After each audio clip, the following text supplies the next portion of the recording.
qué torta. Bueno, vamos a ver cómo hago para, eh, por lo menos fue como que esta parte inicial de la sesión. Bienvenidos para los que están con la grabación. Hasta ahora me di cuenta que no estuve grabando, perdón por eso. Lo anterior fue un repaso de lo que habíamos visto, así que con algunas cosas adicionales, pero voy a ver si cómo arreglo eso. Pero voy a seguir adelante para las que están aquí conmigo, que venía abordando lo que es el Renacimiento, la arquitectura en el Renacimiento, la figura de Brunelleschi, padre de la perspectiva cónica, pero que va a Roma y estudia de una forma muy sistemática lo que se encuentra ahí en las ruinas. Entonces no es solo como una inspiración romántica, sino que va a estudiar lo que se encuentra y entre eso vamos a ver elementos que él integra a la arquitectura que él va a construir, en diseñar en Florencia. Entonces, este es el ejemplo de Santo Espíritu, en donde vemos eh, estos arcos de medio punto, súper romanos, ¿verdad? O sea, no puede haber nada más romano que eso, sobre columnas que son corintias, ¿verdad? Que eran consideradas en la arquitectura romana como la más elevada de los órdenes, ¿verdad? Está el dórico, el jónico y el corintio, ¿verdad? Y entonces el corintio como que el más reciente, pero también como el más desarrollado de cierto modo, y pues va a integrar eso a su edificio. También es que se da cuenta de lo racional que había sido la arquitectura en la antigua Roma o la Ala, y lo que vemos es que es una arquitectura muy modular.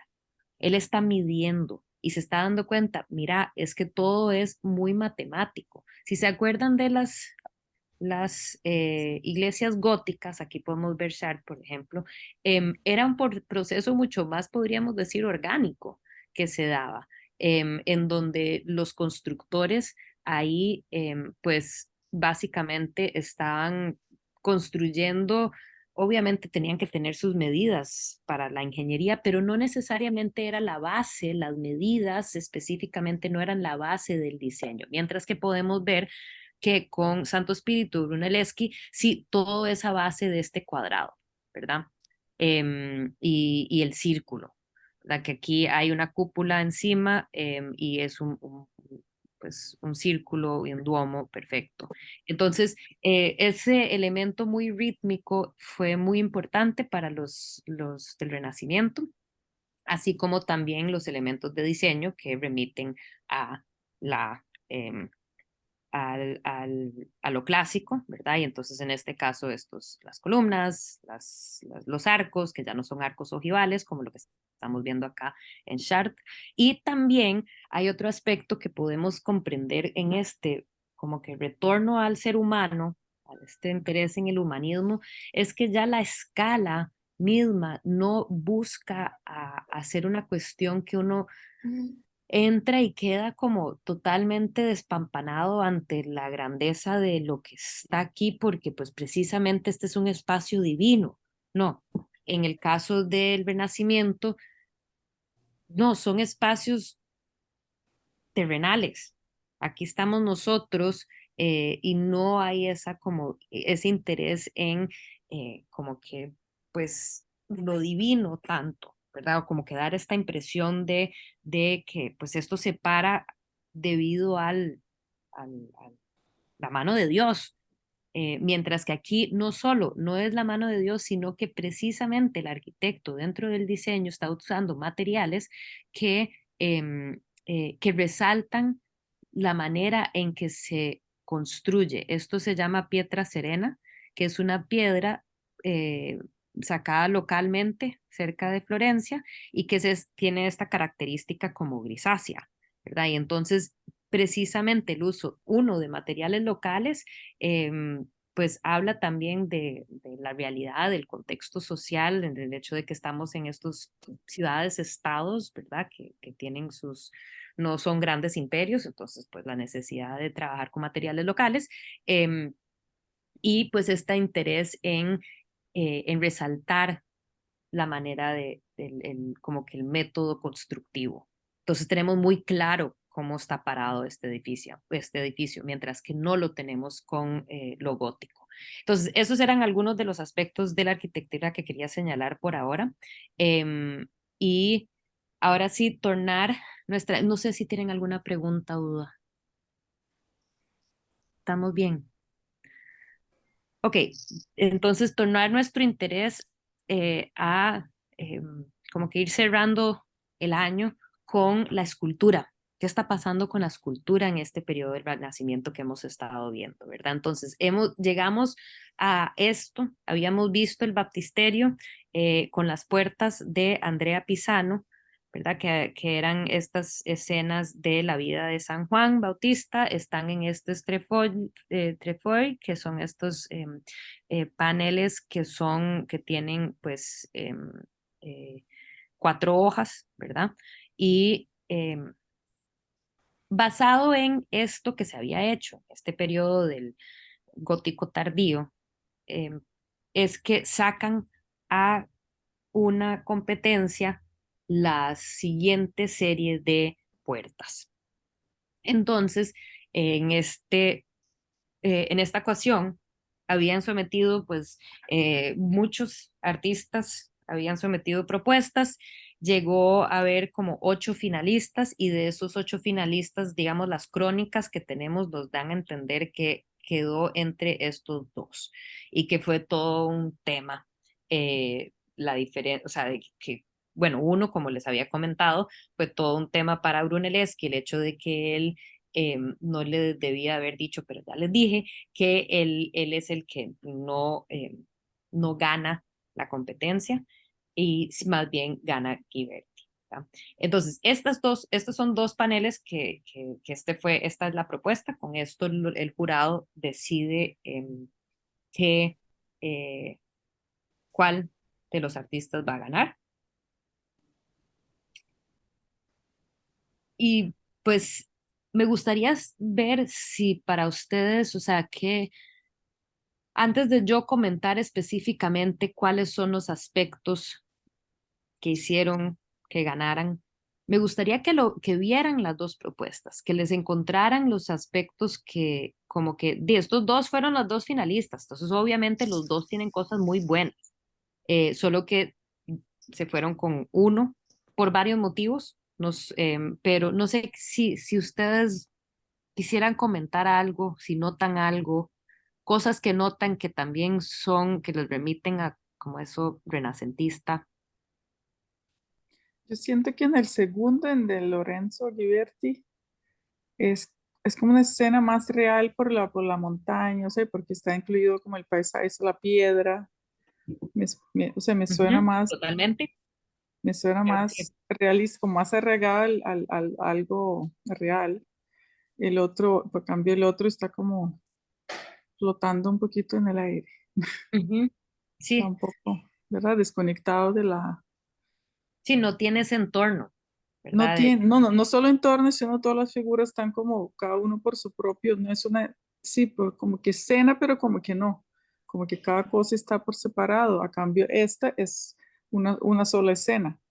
Sí, es Se más ve que integrada la es más escena. integrada, exacto. Ujú, Además, veo que en la de Ghiberti las figuras, digamos, Isaac está totalmente la anatomía fi- eh, Sí. especificada, digamos, sí, es como más clara en las figuras. La de Brunelleschi es como más esbozo, en cambio en Ghiberti, ujú, Isaac es totalmente con pectorales y todo bien definido. Ujú, ujú. Y con ese cuerpo heroico de la época clásica sí. también, que gusta. Entonces, ok, muy bien. ¿Algo más que quisieran comentar o que notan? Mm,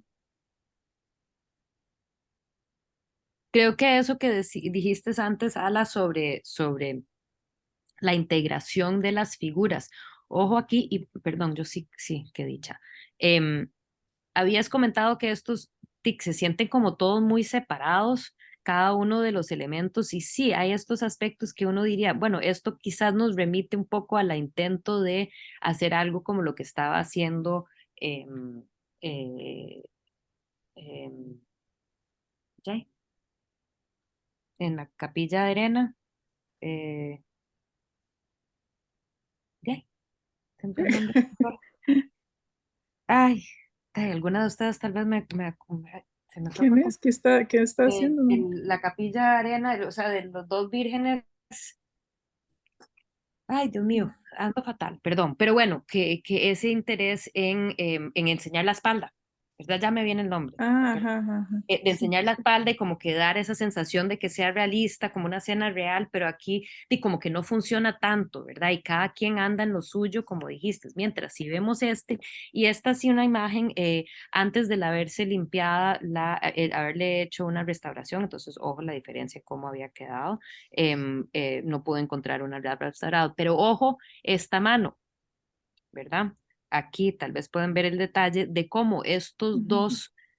estas dos figuras integradas como para dar una sensación de que pues, esto es una vida cotidiana y común, están señalando a la escena, están diciendo, hey, ¿qué podría estar pasando por allá? Están teniendo una conversación entre ellos y como que parece que están señalando a este suceso que estamos viendo. Entre otras cosas que se han señalado también es el diseño que tiene este pedestal, que es en este caso aquí hay como algún tipo de relieve, pero que en este caso parece ser esas hojas de acanto que estarían presentes en muchos de los sarcófagos, ¿verdad? Entonces, entonces han identificado muchos elementos y también se dice que parte es a ver, como que vamos a ver cómo en el Renacimiento esta tensión, a cierta tensión psicológica fue de interés, ¿verdad? El crear imágenes donde uno, pues también como un momento suspendido en el tiempo, aquí él está a punto, o sea, él está cuestionando que, bueno, perdón, yo a veces supongo que conocen la historia y tal vez no, entonces es el sacrificio de Isaac, Abraham, que había tenido hijo muy tarde en su vida, o sea, después de que pensaba que no iba a tener, logra tener un hijo, quien es Isaac, y un día Dios le dice que tiene que sacrificar su hijo. Y entonces va, lo lleva y cuando está a punto de matarlo, Dios envía un ángel para parar el suceso. Pero aquí estamos en un momento en que no sabemos si va a llegar el ángel necesariamente y él está como que decidido, pero también no lo logra hacer todavía, mientras que aquí ya él está a punto de hacerlo y si no fuera por esta mano, como que detiene y como que él se queda viendo el ángel, aquí el Abraham. Se queda viendo este ángel, pero no es esa misma tensión del momento que no sabemos qué va a pasar, ¿verdad? Y que entonces ese momento psicológico también es parte de lo que se ha analizado de la fortaleza de la propuesta de Ghiberti. Entonces, bueno, gana de Ghiberti, no sé si alguien quisiera comentar algo más, pero creo que han identificado muchos de esos elementos precisamente, o sea, el entorno, los cuerpos, esos elementos clásicos y pues el interés en un aspecto psicológico en el momento y la integración de figuras para dentro de este ambiente o este entorno. Eh, para reflejar un poco más esa posible percepción de cotidianidad ante la escena representada. Entonces, pues gana Ghiberti y entonces él lo que hace es representar 20 escenas, así como son 28 paneles y como habían sido también para Pisano, y representa escenas de el Nuevo Testamento con diferentes figuras de santos abajo en estos cuatro de cada puerta. Estos cuatro paneles de abajo de cada puerta son santos específicos, todas estas son escenas. Entonces quería enseñarle un par de escenas en donde pues empezamos o sentimos esos elementos que se registran del Renacimiento. Aquí, por ejemplo, un interés en cierta perspectiva dentro de este espacio donde se encuentra la Virgen.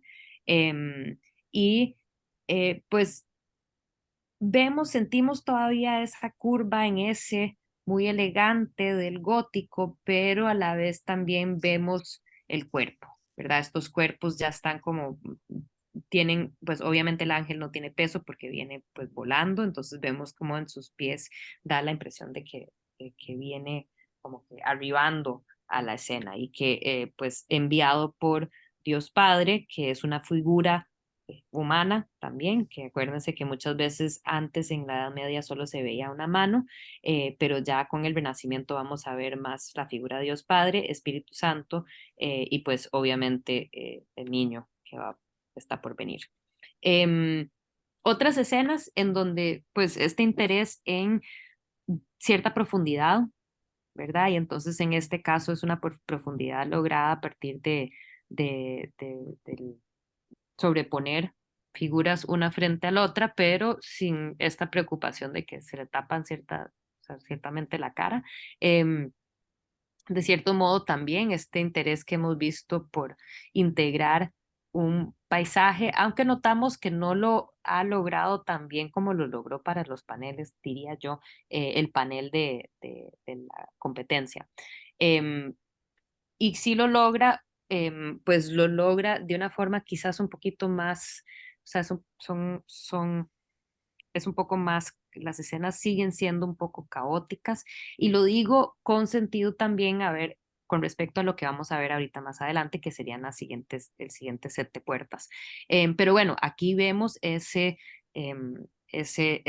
ambiente, ese entorno, ¿verdad? Que da un lugar para las figuras, mi interés en tratar de retratar esa profundidad, ¿verdad? En este espacio con las figuras que definitivamente tienen un peso, ¿verdad? Aquí los sentimos, están, una cosa que sí ha logrado muy bien es esta sensación de que están ahí echados, que todos estos santos, mientras que está orando Jesús la noche antes de que lo van a atrapar, él está orando, está hablando con Dios y todos los demás están dormidos, ¿verdad? Y él tiene pues esta noche a solas, su última noche.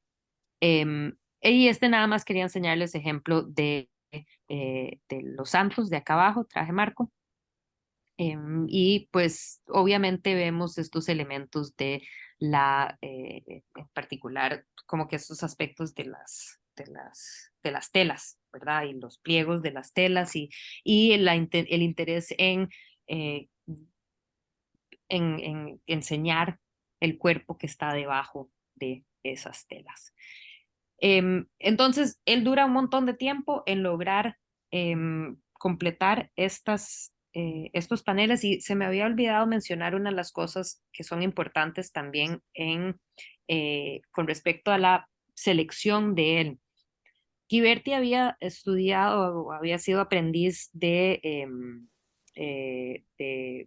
metalurgia, ¿verdad? Y entonces él trabajaba con oro, sabía trabajar bien en este caso con el bronce, y él había elaborado esta propuesta de tal manera que no era un pedazo, un solo, una sola pieza. Esto está fundido con una sola pieza. Y mientras que Ghiberti había elaborado un sistema de diferentes como que piezas que se juntaban sobre el panel que permitió que se usara mucho menos material. Entonces también eso fue motivo del por qué lo escogieron a él, porque pues requería mucho menos bronce para completar el, eh, pues todas las dos puertas. Entonces él termina de elaborar las puertas y lo contratan de nuevo para hacer lo que se conocen como las puertas del paraíso, que estas eran las que había comentado un día, creo, eh, doña Gisela. Eh, aquí, perdón que le dije doña, aquí estas son 10 escenas más bien del Antiguo Testamento. Y vemos que él se ha dado la libertad de hacer algo muy diferente. Entonces, interesante considerar cómo aquí él se tenía que apegar mucho a lo que había, todavía estaba como metido dentro de una línea de escultores y que se tenía como que alinear con ellos. Entonces notamos, y perdón por saltar tanto, pero estas son las puertas de Pisano, que desde lejos, a fin de cuentas, son muy parecidas a las primeras puertas de Ghiberti. Mientras que ya estamos en un momento en que él ya tiene fama suficiente, ya lo contratan así como a dedo, ya ha hecho otras obras, no es que él se dedicó a esos 20 años de estar haciendo las primeras puertas solamente a eso exclusivamente, sino que había hecho también otras esculturas. Y entonces aquí vemos también, y es importante como que señalar, cómo al haber un fomento en las artes, se van no solo individualizando los artistas, pero también y va de la mano con todo lo del humanismo y va de la mano con el hecho que artistas ya se están elevando en como que rango social. Acordémonos que todo lo que hemos estado hablando de arte fue creado por personas que eran considerados artesanos, que el hecho de que usaban las manos implicaban que pues no eran considerados como necesariamente de una clase de personas que eran, pues, ni siquiera, o sea, por un lado, obviamente no una élite, pero tampoco una élite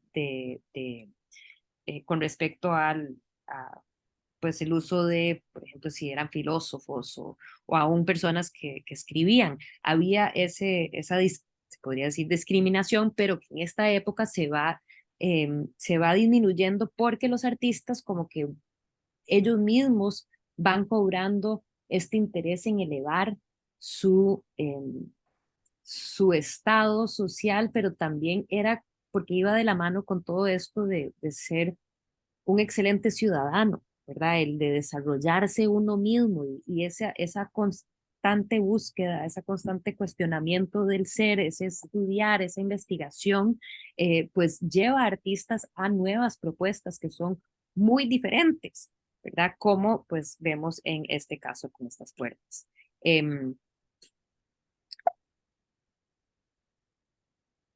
Les quería enseñar un par de paneles de estas puertas en donde verdaderamente sentimos y vemos ya el impacto profundo de lo que se ha venido viendo en pintura, pues lo podemos ver también ahora en estos relieves, con una maestría técnica fantástica, porque ojo que estamos ante pues una obra tridimensional y es a partir de las luces y sombras que tiene la imagen debido a pues los espacios vacíos y las líneas incisas de diferentes profundidades que se logra esta ilusión de profundidad, que podríamos decir que tiene, bueno, obviamente lo vemos muy claro, la perspectiva cónica aquí aplicada, pero también con un relieve muchísimo más, estos son unos altos relieves que casi llegan a ser tridimensionales en algunos casos, o sea, aquí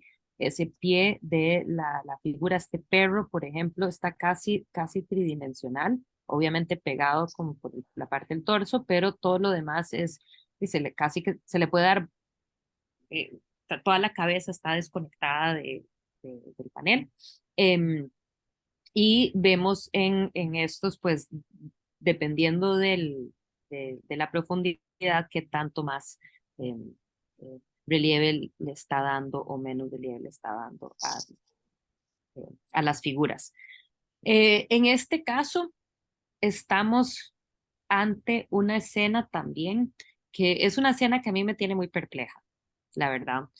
Bueno, no la escena así, lo que estamos viendo visualmente, sino la historia de Isaac con su hijo Esaú y Jacob, em, que ellos, aquí vemos a em, Rebeca, no, Rebeca es la esposa de Abraham, la esposa de Isaac, ¿alguien se acuerda? Bueno, aquí está, ella, Sara, Sara, no era Sara, No, sí, creo que no, Sara es Sara, la, no, ¿no? sí Del es Abraham, Rebeca no, porque Sara es Sara es la de Abraham, de Abraham, sí.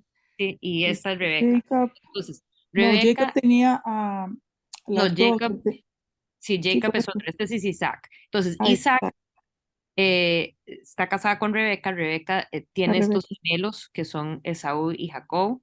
Y viene aquí la historia de que ella desde que ella tenía los gemelos en su vientre sentía que ellos estaban continuamente peleando y que ella los podía sentir peleando desde el vientre. Y aquí a través de la vida de ellos, pues Esaú es el mayor, o sea, es el que salió primero, entonces siempre había sido el favorecido del papá, mientras que Rebeca favorecía a Jacob.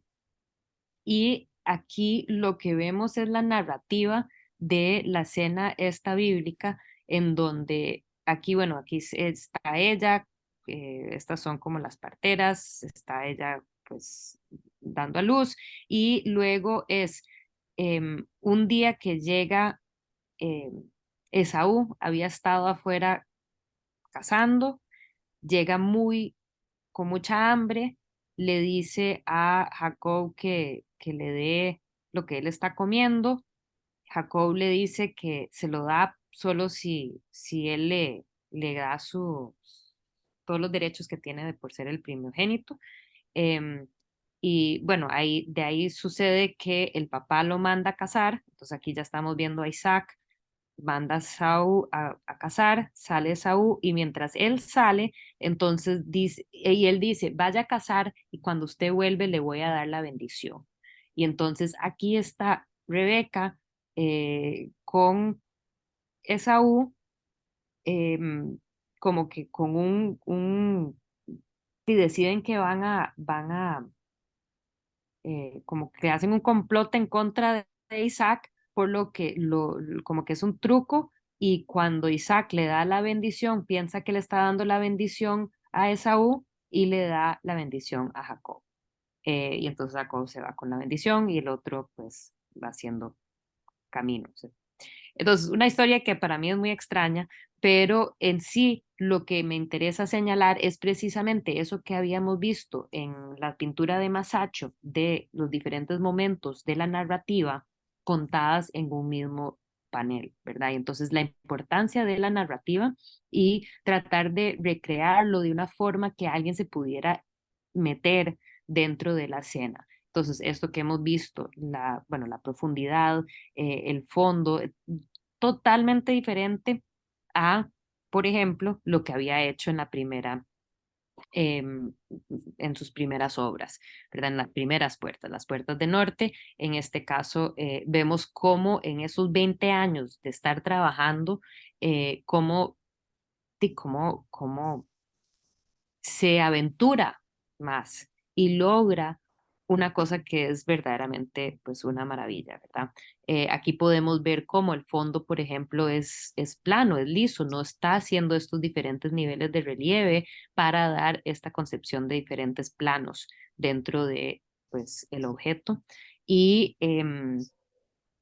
y bueno, muchísimo más interés en recrear toda una escena completa, que es muy importante, y no como una escena aislada, sino que pues toda esa escena completa.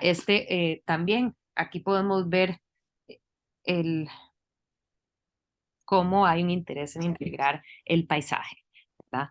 Y generar una sensación más, tal vez podríamos decir íntegra, para usar la misma palabra que habíamos utilizado anteriormente, de esta escena para tratar de pues expresarlo a un público.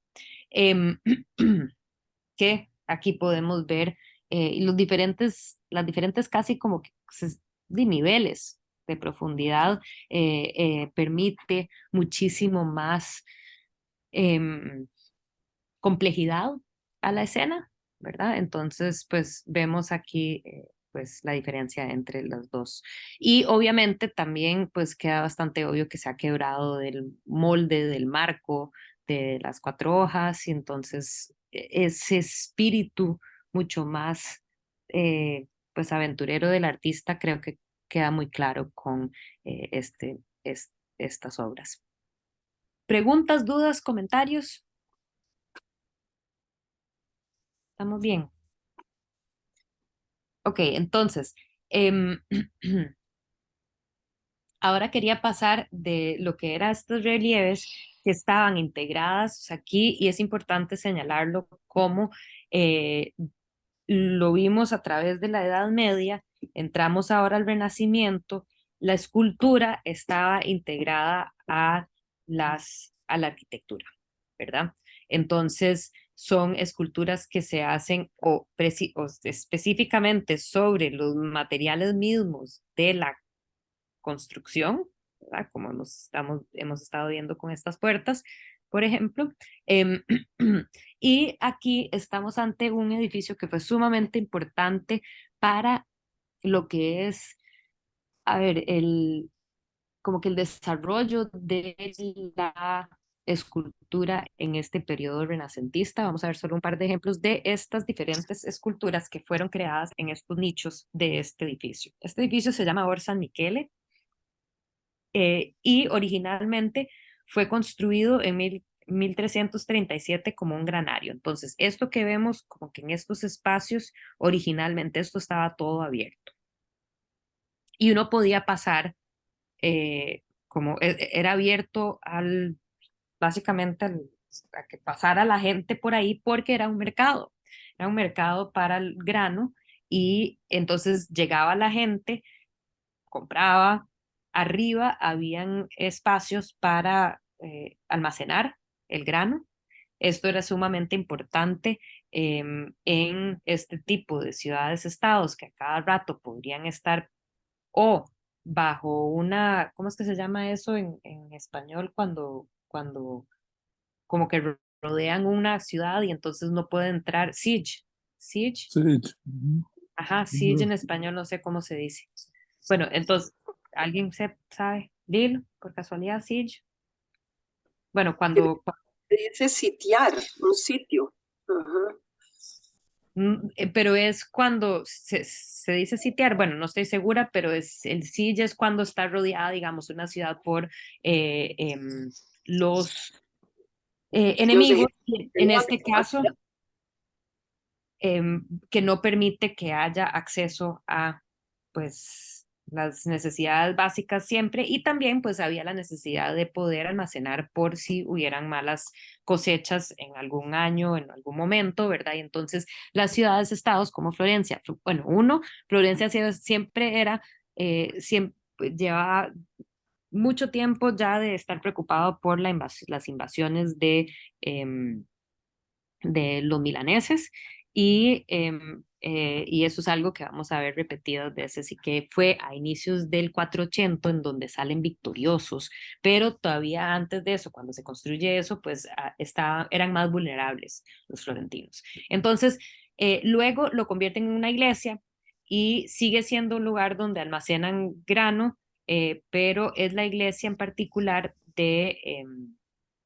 los para los diferentes gremios. Entonces, aquí lo que hicieron fue que hicieron estos nichos en las paredes, y dentro de cada uno de los nichos se habían comisiones a a los diferentes gremios que mandaban a hacer una escultura. Entonces, ellos podían escoger el escultor, ellos pagaban y se encargaban pues, de, de la comisión y de la compra y de los detalles, y cada uno de estos nichos entonces representa a uno de los gremios. Asedio, gracias, Ben, asedio es la palabra. Entonces, pues ahí pueden ver cómo se ve San Michele. Está ubicado justo como en el centro de Florencia, además, súper interesante. A un lado uno tiene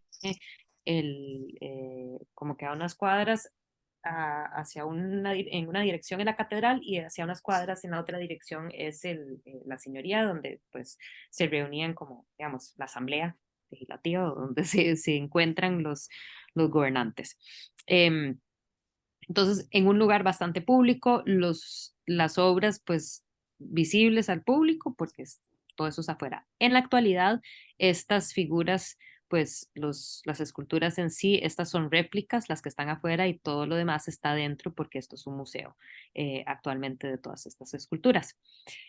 Me interesa enseñarles este de Nani Dibanco, precisamente porque nos ayuda a ir comprendiendo este cambio que hubo hacia, desde lo medieval, de esas esculturas bastante estáticas, integradas a los edificios, a pues artistas que estaban totalmente interesados en, pues básicamente volver al pasado antiguo clásico, ¿verdad? Entonces ellos van a querer emular muy de cerca lo que se habían encontrado en el entorno y pues eso no podríamos decir que Nani Dibanco es el innovador, eso ya lo habíamos visto en Nicolás Pisano y en otros artistas, pero aquí ya llegamos al punto en que lo han logrado como que a la perfección.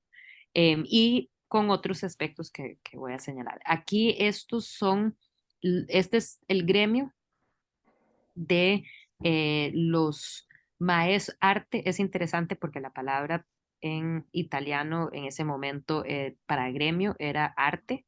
Entonces, el gremio de los maestros de piedra y madera y léñame, que entonces esta básicamente era el gremio de los escultores. Entonces mandan a hacer a Nani de Banco, piden a Nani de Banco que hagan la escultura. Aquí pueden ver pues las herramientas de un escultor como el escudo, entonces este elemento se encuentra acá abajo, ¿verdad? Y entonces cada uno de los nichos, perdón que me devuelvo, pero va con la representación del gremio y eran estos los santos, cada gremio pues hace esculturas de sus santos, los que los protegen, ¿verdad? Entonces en este caso son los 4 santos coronados, que son estas 4 figuras de acá, que son los santos protectores de este gremio y que lo que ellos, pues estos santos son santos que no tienen nombres porque están entre los primeros 8 santos, que no se les conocen los nombres, pero que para algunos de los nombres aparecieron milagrosamente años después, pero en este caso por eso es que se conocen como los 4 santos coronados y la corona en este caso es que representa el martirio. ¿Por qué? Porque estos eran 4 escultores en la época cuando todavía había persecución de los cristianos que al que se les pidieron esculturas de dioses paganos y ellos se negaron a hacer las esculturas y entonces aquí básicamente y bueno, se niegan a hacer las esculturas y los mandan a matar, ¿verdad? Entonces quedan como mártires por pues negarse a hacer ese trabajo. Aquí abajo podemos ver el oficio, ¿verdad? Representado en relieve, pero aquí ya estamos viéndolos adentro. Y aquí lo que es tan interesante de este conjunto de figuras es que están están como ahí teniendo una conversación, ponderando conjuntamente lo que está por suceder, ¿verdad? Em, y es muy difícil por medio de fotos de dar como que todas las imágenes para que uno pueda sentir el peso psicológico que ha logrado en cada uno de estas figuras el artista. Entonces, bueno, aquí con mis intentos de traerles múltiples imágenes, em, esta figura está hablando, ¿verdad? Está muy serio. Vemos este ceño fruncido y vemos cómo los demás todos están pensativos en torno a lo que les está diciendo o el criterio que está emitiendo cada quien, y ahora me devuelvo un toque porque es difícil, como que, ojo, como tenemos claro que le están, aunque no todos lo estén mirando directamente, todos están em, como que se siente que ellos están contemplando aquello que se está conversando. Y obviamente, no sé si aquí sí, es importante, obviamente, tener presente que las obras, o sea, que estas figuras se encontraban en un nicho, ¿verdad? Entonces aquí los originales que están acá, los estamos viendo con un montón de espacio alrededor de ellos, pero en sí, ese espacio em, como íntimo que están compartiendo ellos, en donde están ponderando, están contemplando lo que les va a suceder, pues va un poco de la mano con ese interés que hubo en la obra de Ghiberti de no saber exactamente qué va a pasar, si el ángel va a llegar a tiempo, cómo va a, a- a proceder ese momento de la Biblia. Pues aquí también están decididos, sabemos que están decididos, pues, son los mártires, ¿verdad? Pero ojo, la seriedad, ¿verdad? Y también, y esto es importante, se ha señalado la importancia de que este es un grupo de 4 que para el momento habrá sido muy importante porque en este periodo, pues lo habíamos visto en Siena, pero es muy importante en Florencia también, cómo se toman decisiones y dentro del humanismo, ¿verdad? Tenía mucho que ver con la conversa, con conversar, con razonar, con tomar las mejores decisiones para la ciudad-estado, ¿verdad? Y para Florencia. En este caso, digamos, los líderes, la importancia de tomar o llegar a decisiones consensuadas.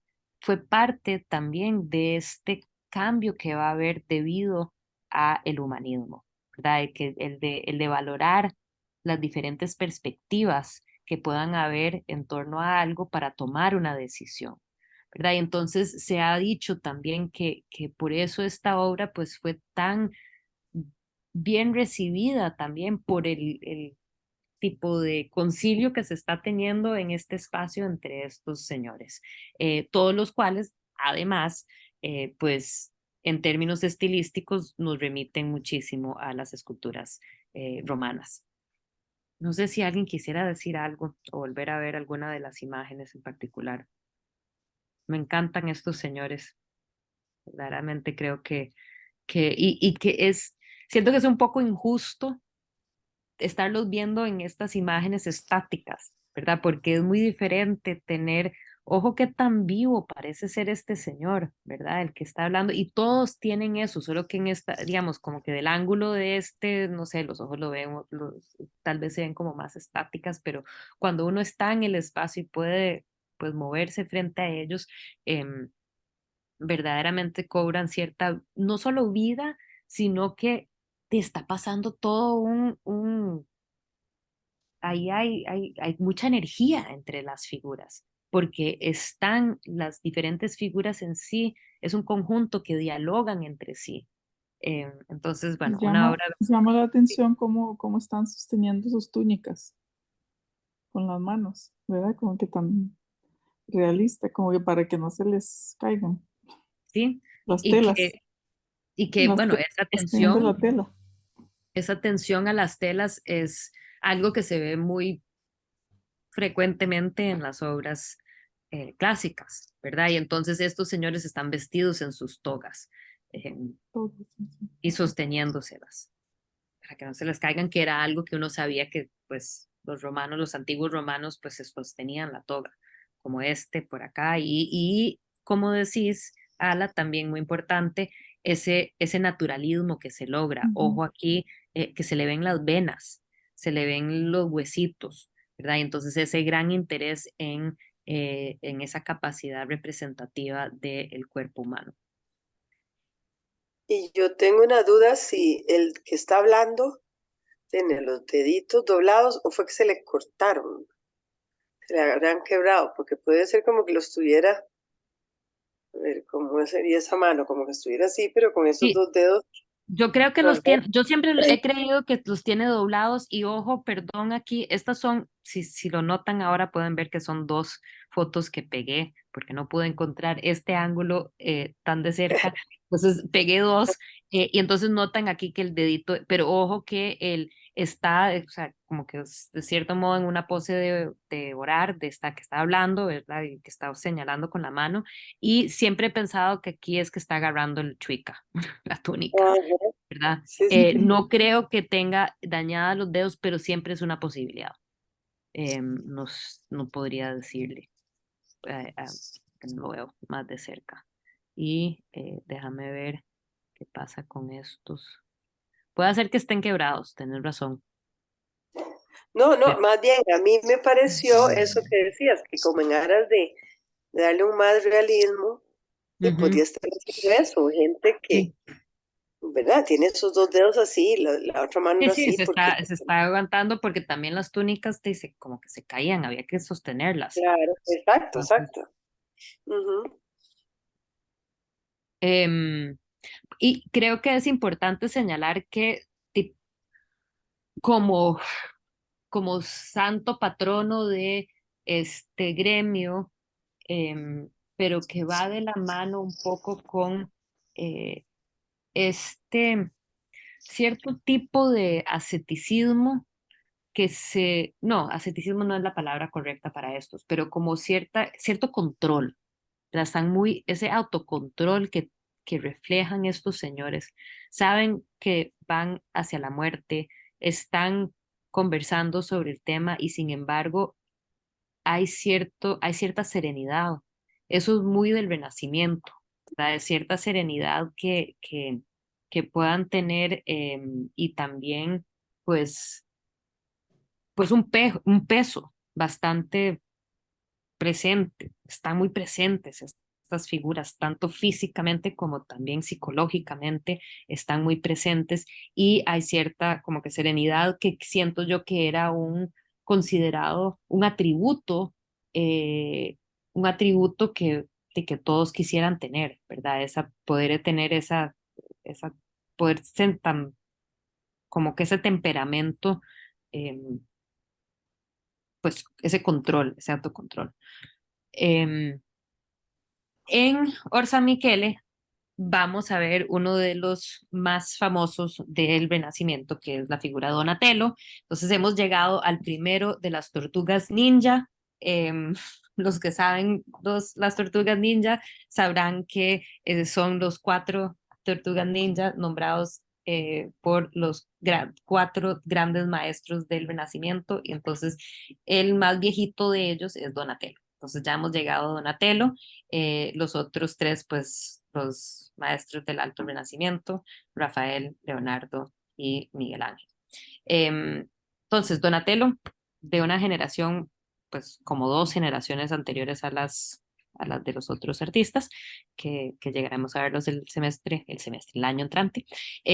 Aquí lo contratan del gremio de los trabajadores de lino, no de lana. Los de lana no sé si ellos tenían aquí uno en un nicho, pero los de lana estaban a cargo de toda la decoración de la catedral. Entonces, estos eran los trabajadores de lino y que era pues uno de los, una de las industrias comerciales más importantes de Florencia y el patrono de ellos es San Marco, el que vimos anteriormente aquí, el de Ghiberti, perdón, pero por eso decidí poner al San Marco, porque aquí lo tenemos, con todo, que tal vez por eso esta es una de las figuras que tiene más pliegos de tela, puede ser eso, pero aquí estamos ante este San Marco que es verdaderamente eh, una, pues, un objeto que remite muchísimo al, eh, a la escultura griega y romana, ¿verdad?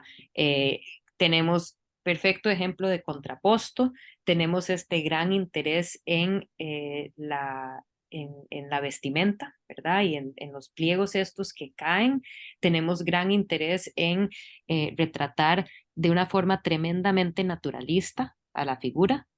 em, y es una figura que, o sea, el nivel, ojo, el nivel de logro a nivel de la técnica del tallado para darle a a la figura, a esta persona, una presencia psicológica, ¿verdad? Hay alguien ahí adentro. No solo estamos viendo una figura retratada que está integrada a la arquitectura que representa dicho santo, dicho rey, dicho figura histórica o bíblica, sino que en este caso verdaderamente se siente el interés en darle una profundidad de carácter al objeto, así como habíamos visto con Nani Dibanco, y es importante señalar que estas dos obras se están creando básicamente en el mismo momento,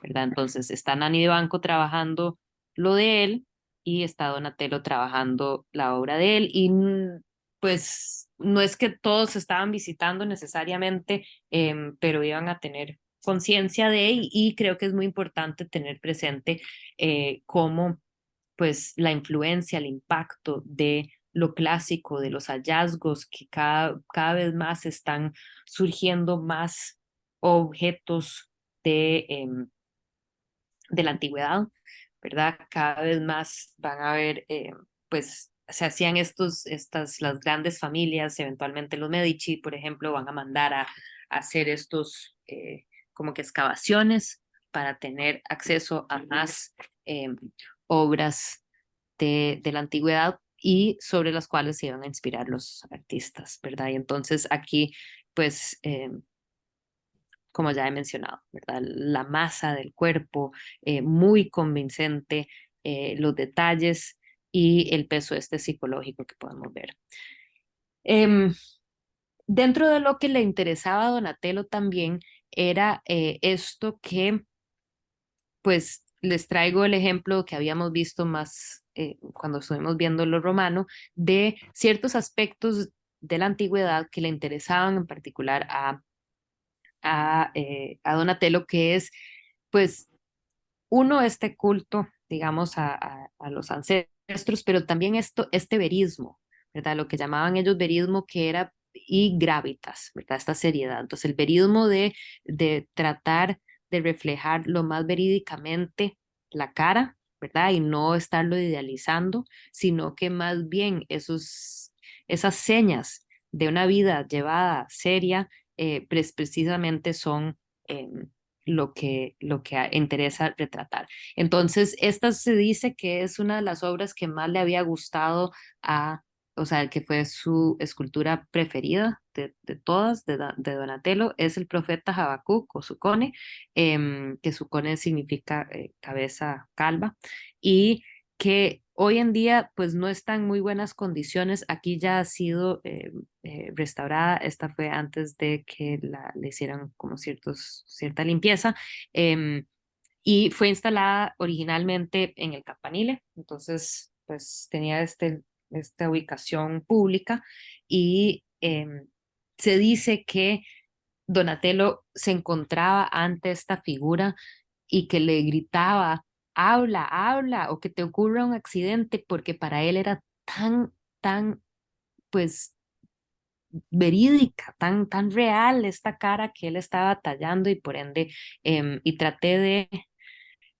cuesta mucho tener un acceso como más claro. Se supone también que es el retrato de uno de los humanistas más importantes, que tenía esta cara bien seria, entonces también creo que podría ser, si alguien, pues si se conociera la cara de él para ver qué tan parecida era al modelo, pero vemos el interés en la anatomía, ¿verdad? En estos cuerpos, y de ahí él va a proceder a crear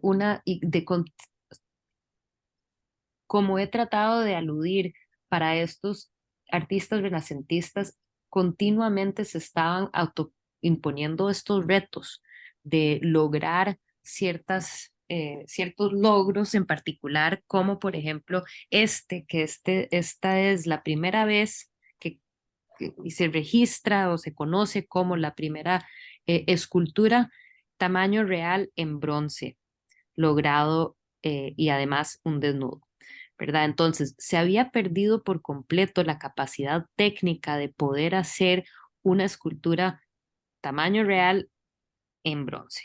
Y ya ellos tenían pues conocimiento, había conocimiento de que se podía en la antigüedad y sin embargo, pues precisamente era ese tipo de cosas que hicieron que los mismos renacentistas consideraran que la Edad Media era la Edad Oscura.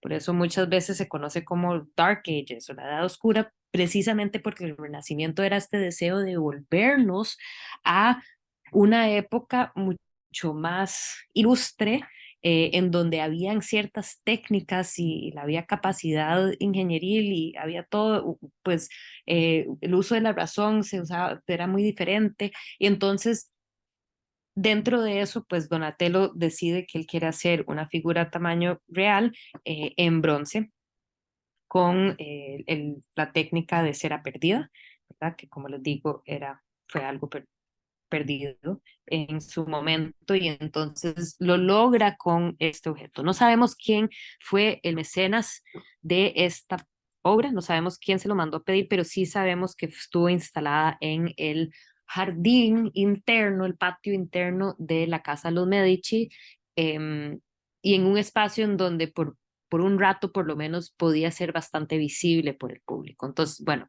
obviamente una figura desnuda y una figura desnuda bastante sensual. La figura de David. David para los florentinos tenía una importancia dentro de lo que es la figura que con la ayuda de Dios es el pequeñito que vence al gigante. Y entonces igual Florencia era el pequeñito que había vencido al gigante de Milán y para ellos entonces se sentían muy identificados con David.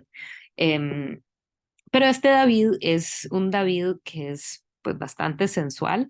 em, lo podemos ver aquí en diferentes ángulos con diferentes detalles. Es un David que busca ser pues ese David bíblico en el sentido de su edad, ¿verdad? No es un hombre todavía, sigue siendo un poquito un niño, tiene un poco ese, como que ese pecho de un chiquito que todavía no ha desarrollado por completo, es joven, tiene una cara joven y sin embargo está mirando de cierta forma que nos da a entender que hay esa profundidad psicológica que hemos venido viendo con las otras esculturas y un deseo de retratar eso, ¿verdad? De verdaderamente tratar de adentrarse en lo que estará pasando por la mente de esta persona en ese momento.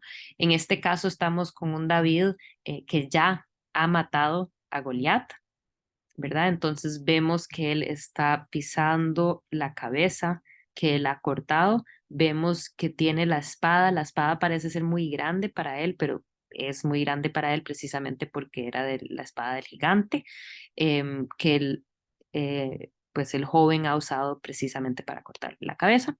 Y pues a ver, no sé ustedes, ¿cómo ven esta figura? Hay pues muchas lecturas que se le puede hacer, pero me interesa escucharles un poquito sobre lo que ven, lo que sienten, lo que consideran, antes de yo seguir un poco Parece un más. poco afeminada, como Sí, sí, muy parece afeminada. un poco afeminado, que por un lado Ujú, se puede decir que tiene que ver con ese momento como extraño, de todavía no ha desarrollado como que totalmente este cuerpo de hombre, entonces también por ese lado, pero también sabemos que pues durante el 480 en Florencia la homosexualidad era algo común, no era algo que no va a ser hasta finales del siglo que se va a entrar en una persecución y entonces que se va a llamar eso sodomía y que entonces era algo ujú. terrible. En este momento, pues esa sensualidad que vemos homoerótica de, Era estaba normal. presente, ¿verdad?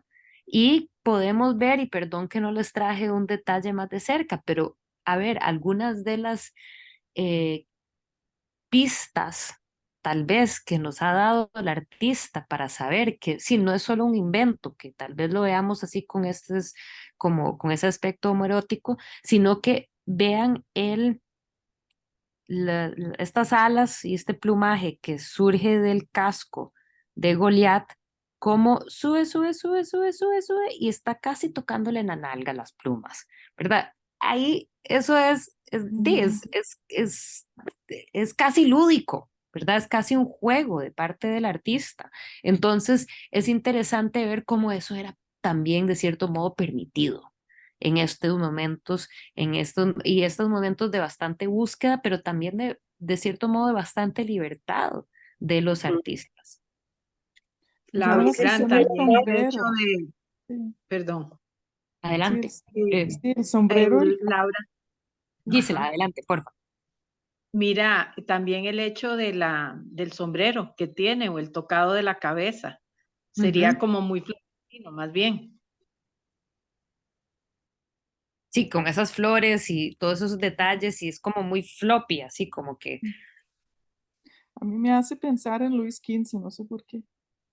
Es que Luis sí, XV era homosexual y así es como andaba, puros encajes, esos sombreros, esos pelos, o sea, como muy de esa época, de Luis XV, ujú. Sí, que es un poco más tarde, ¿no?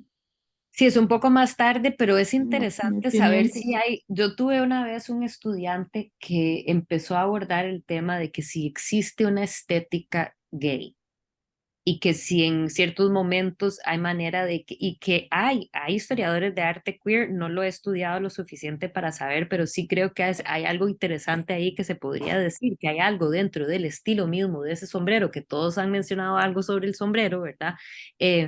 Y con Ala que dice que pues otras figuras, que esta figura remite a otras figuras y que, bueno, interesante, en el caso de mi estudiante, él estaba estudiando sobre fin de siglo XIX, Oscar Wilde y otras figuras que había como un compartir de estilo que era muy interesante. Pero todo es factible, eso que decís, o sea, esa semejanza. Ben, ¿ibas a decir algo? No, no iba a decir nada. A mí me llamó mucho la atención el sombrero. Sí. Sí. Sí, sí, ese sombrero. Y bueno, aparte de eso, eh, Totalmente como fuera de orden para sí, un poco precisamente para porque el el tema, ¿verdad? chamaquillo, el chamaco salió, el papá le había dicho, hey, no sea loco, no vaya afuera a pelearse con el gigante porque ya otros habían ido. Él se va desnudo y con ese sombrero. Ajá, Correcto. ¿verdad? Eh, Entonces, pues, y es interesante si pensamos que tal vez es un, como casi y que sí es una metáfora de Florencia, ¿verdad? Y esa sensualidad que se está permitiendo, que también tiene que ver con unas personas que van a tener interés en lo sensual del arte, ¿verdad? Entonces creo que habla mucho sobre pues ese momento en Florencia, aunque pues no tenemos tanto detalle, pero que sí se sabe que había casi que llegó en ciertos puntos a cierta decadencia eventualmente. Vamos a ver el año entrante cuando seguimos con el tema, llega un punto en que va a haber una persecución de no solo la sodomía, sino que toda la creación artística con Savonarola va a haber un padre que se va a encargar y se hicieron en Florencia, se hicieron gemas eh, inmensas de obras de arte de toda clase de lujo, entonces esto eventualmente sería visto como lo peor de lo peor en Florencia, pero podemos entender que era una sociedad que por un momento de la historia, pues tenía un aprecio por este tipo de pues lujos y sensualidad. Em, Nada más para ir cerrando, quería enseñarles un par de cositas más de Donatello, porque ya sé que son las 7:30, pero me gustaría cerrar. Entonces, entre cosas también que hizo, que son súper impresionantes. Acuérdense que se nos había perdido por completo la técnica de la fundición en bronce, de cera perdida, y para hacer estas esculturas en tamaño real. Y él no solo logra eso con el David, pero se pone este reto de hacer una figura, una estatua ecuestre. Gatamelata había sido, esto lo hizo para Padua. Padua queda cerca de Venecia y en ese momento Venecia había conquistado mucho territorio y Padua había sido conquistado precisamente por esta figura militar, Gatamelata. Gatamelata significa gato con miel. No se sabe exactamente por qué tiene ese apodo, por qué tenía este apodo el señor, pero los familiares habían solicitado que a Gatamelata lo pudieran enterrar en esta iglesia en Padua. Le pidieron a las autoridades de Venecia, y que si pudieran erigirle una estatua enfrente de la iglesia. Y claro, los venecianos dijeron claro, porque este señor pues fue súper importante, y se basa, y perdón que no les traje pues el modelo, debería de tenerlo, perdón, debería de tenerlo, voy a enseñar muy rápido, tengo un segundito nada más para meterlo. Sé que estamos tarde, pero es que es importante, así que aguántenme un toque. Em,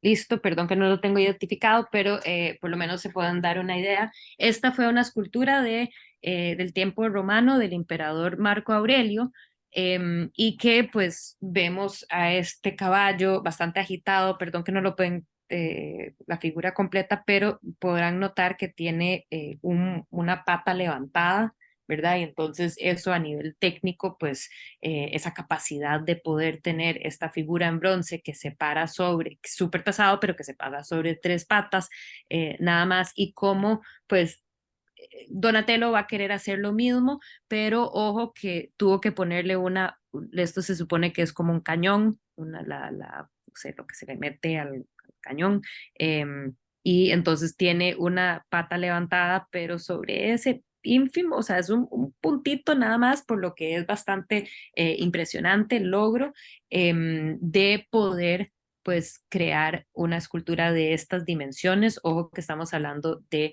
una escultura de casi 4 metros de alto en bronce. La escultura en sí, la base es mucho más grande, pero y de una figura que podemos decir eh, refleja eso que mencionaba yo antes, que vimos en las figuras de los cuatro santos coronados y en la figura del San Marco, que es esta capacidad de como autocontrol. Esta figura, este jinete sobre el caballo, tiene perfecto control sobre un animal que es bastante poderoso, y él está pues totalmente equilibrado y en control. Aquí lo podemos ver y vemos que también hay una seriedad en la cara, y una intensidad de su mirada que, que nos remite a esa búsqueda de tratar de emular el verismo, y gravitas de las esculturas romanas, ¿verdad? Entonces lo vemos logrado en esta estatua ecuestre, que pues emula este modelo, pero que lo logra a su propia manera y mucho tiempo después. Que nuevamente hay que tener presente el reto. Y qué tan interesante pensar en un Donatello que fijo habrá visto el Marco Aurelio y habrá dicho, es que no sabemos, es que hace 1000 años ellos podían hacer esto y en la actualidad no lo podemos hacer, y cómo él lo logra hacer. Él busca, experimenta lo suficiente, practica y trabaja continuamente hasta poder lograr este gran reto que fue crear esta escultura ecuestre. Podemos pensar, en la Edad Media eso no era común, de estarle haciendo un retrato ecuestre a una figura, además que es conocido como un condottiere, que era como de este tipo de, de, de generales, pero que además eran generales contratados. Entonces no eran necesariamente del Estado, sino que, pues, sí. Y creo que esta es la última del, del año que les voy a enseñar, que es una imagen bastante fuerte. Es María Magdalena penitente. La figura de María Magdalena ha estado presente en las representaciones artísticas que hemos venido viendo, las diferentes imágenes eh, de escenas cuando la lamentación, por ejemplo, cuando lo bajan a Cristo del crucifijo, ahí estaba ella presente. Entonces, es una figura que la han retratado antes, pero nunca con esta crudeza que logra Donatello y que vemos y definitivamente cómo es un periodo de gran experimentación para los artistas. Este se supone que también fue de los Medici, lo había tenido los Medici en un momento, pero nuevamente no sabemos para quién era. Y esta obra es una talla en madera, entonces se logra cierta calidez que muchas veces la piedra no obtiene precisamente pues porque no es un material tan orgánico. En este caso sí se logra. Esta es la María Magdalena penitente. Es cuando ella por 30 años después de la muerte de Cristo se va y se dedica pues a una vida totalmente ascética, en este caso sí, totalmente ascética en el bosque, en donde ella está vestida por su propio pelo, entonces está cubierta, su cuerpo está cubierta por el pelo mismo de ella, y vemos que la figura, aunque tiene una cara toda demacrada y está como muy flaca em, pues sí, ojo, como que el pecho de ella, se le ven todos los huesos de las costillas y sin embargo hay este otro aspecto que tiene unos brazos que parecen ser muy fuertes y hasta cierto punto, pues Otra tal vez vez, no juveniles, pero sí, sí que hay parece- como una cierta dicotomía ahí entre eso, de la penitencia de ella, pero también a la vez la fuerza que tiene, ¿verdad? Y yo supondría que para vivir en el bosque hay que tener mucha fuerza. Entonces, creo que sí, es un poco andrógina. Los totalmente, bíceps, eso, es los un bíceps. hombre, eso es un hombre, qué cosa, ¿verdad? Qué raro. Es una, Sí, bueno, acuérdense parece un también, hombre, parece un hombre.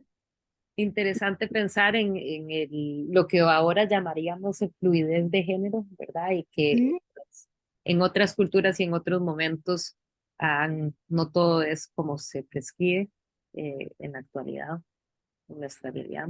Pero, a ver, aquí es una intensidad psicológica que busca retratar esta escultura, ¿verdad? Entonces, como es bastante dramática para lo que es el Renacimiento. En el Renacimiento no solemos ver obras por lo general tan casi grotescas, ¿verdad? Pero que parece casi sí, contemporánea, ¿verdad? sí, uno Increíble. no Yo pensaría que es jamás pensaría que es del siglo XV, o sea, jamás. del siglo XV y de Donatello, que pues fue una de las figuras pues primordiales y que estas eran algunas de las cosas más, a ver, las cosas más experimentales son las que les estoy enseñando, pero está llena su obra en general por trabajos así, ¿verdad? Como que este tipo de la figura ecuestre o la figura Este también, del sí. San Marco, ¿verdad? Y entonces, la gran mayoría de su obra sería este tipo de cosas,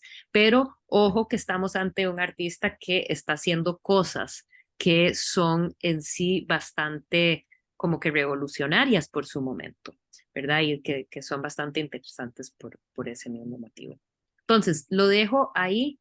Ah, bueno, una última. porque es un topos que es muy interesante. Topos es como un género que no se da en abundancia, pero que existe y que lo aborda Donatello, que es el poder femenino, las veces en que hay esta representación de una mujer que logra apoderarse pues en este caso una historia bíblica, Judith y Holofernes, pero a lo que voy también es este interés en darle vuelta, el interés que tiene Donatello en darle vuelta em, pues, a ciertos aspectos de la tradición, ¿verdad? Y ese como que uno siente un espíritu vanguardista en, pues, una figura que normalmente uno pensaría, bueno, ahí es como uno de los padres de lo tradicional, de lo que ha sido la base del occidental, pero a la vez vemos cómo él está experimentando tanto con respecto al estilo, como también no era muy común representar estos tipos de escenas y mucho menos en bronce, ¿verdad? Y con estas dimensiones, casi 2,5 metros de alto, ¿verdad? Entonces, el darle vuelta a las cosas, lo podemos ver en ciertos momentos de la historia y que creo que son importantes para entender que estos son las figuras que van cambiando el arte y van detonando esas em, pues,